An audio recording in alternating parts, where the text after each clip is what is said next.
Waktu umur 17 tahun saya itu ditanya sama majalah sekolah, cita-citanya mau jadi apa? Saya waktu itu jawabannya ingin jadi businesswoman yang mengurusi duit orang. Padahal saya nggak tahu ada profesi perencana keuangan independen loh. Jadi setelah udah menikah, punya anak satu, waktu itu saya jadi ibu rumah tangga diem di rumah, baru berpikir saya pengen jadi apa ya, dan teringat lagi saya punya cita-cita waktu saya umur 17 itu. Kemudian saya kuliah lagi dan memulailah bisnis perencanaan keuangan independen ini dari 2003 sampai sekarang di 2012.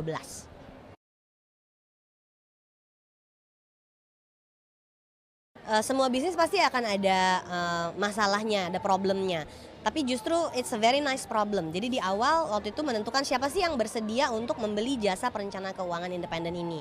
Tentu saja, ketika kita punya klien pertama, 5 klien pertama sampai 13 klien pertama, nah waktu itu yang kita pikirkan adalah, apa yang membuat ke-13 orang ini bersedia untuk jadi klien-klien pertama kami. Dan setelah menemukan persamaannya, baru nih kita mulai, mengerti sisi marketing seperti apa yang harus kita, lanjutkan sebagai kampanye sehingga lebih banyak lagi orang yang bersedia untuk menjadi klien.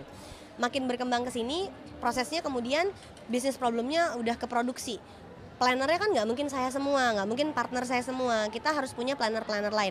Jadi berikutnya soal training planner, rekrutmennya harus seperti apa, HRD-nya kayak apa. Lalu akhirnya menciptakan sistem. Di QM Financial itu ada tim sales, ada tim planner, ada tim client relation officer, juga ada tim support seperti HRD, finance, admin, sampai ke OB aja kita semuanya udah masuk ke dalam sebuah sistem. Sekarang problem bisnisnya udah lebih besar lagi. Bagaimana supaya bisnis ini bisa berkembang dan menjadi high impact business, high impact enterprise. Karena kalau kita bisa jadi high impact enterprise, organisasi yang memang cukup besar dan bisa memberikan impact banyak untuk orang lain, kita bisa mengedukasi lebih banyak orang, bisa punya klien lebih banyak, dan bisa menyediakan lapangan pekerjaan untuk lebih banyak orang lagi. Gagal itu gagal, ditelan aja bulat-bulat, nggak usah dikasih bunga-bunga di pinggir kiri kanannya. Jadi ketika kita jujur sama diri sendiri, saya merasa bisa lebih mudah move on. Sementara sukses itu buat saya adalah ketika kita nggak perlu lagi khawatir soal uang. Dan pencapaian kita di satu titik akan berbeda lagi ketika kita mencapai titik berikutnya, titik berikutnya, titik berikutnya. Jadi selalu lapar untuk mencapai cita-cita yang berikut. Jadi banyak orang ketika punya satu cita-cita, satu aja cita-citanya terus selesai ketika itu udah tercapai. Kalau saya maunya hidup itu berkembang terus sehingga evolusinya terasa. Jadi kita nggak jadi orang yang sama dan monoton terus, tapi terus punya perbaikan dan perubahan yang terus-menerus terjadi. Jadi terus memperbaiki diri. Oh, banyak sekali ya, teman-teman saya di kantor itu sangat mendukung, cara kerja saya sekarang karena mereka yang kemudian, menunjukkan pada saya artinya teamwork itu seperti apa.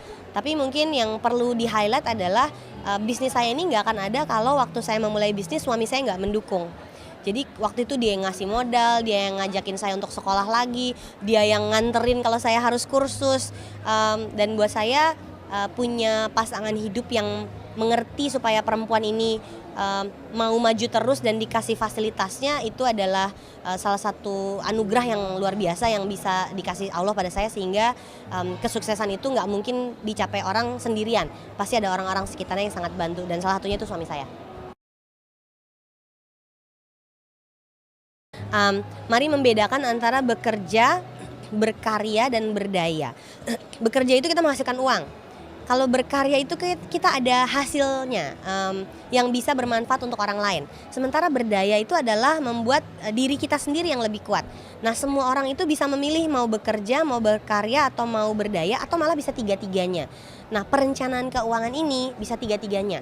Perencanaan keuangan ini akan membuat kita bisa bekerja, membuat kita bisa berkarya karena orang lain jadi lebih baik hidupnya, dan tentu saja kalau misalnya Anda tidak menjadi perencana keuangan, tidak juga, menjadi perencana keuangan yang membuat orang lain hidupnya lebih baik, ketika Anda menjadi ibu rumah tangga saja yang tahu cara mengelola uang dengan baik, Anda sudah berdaya.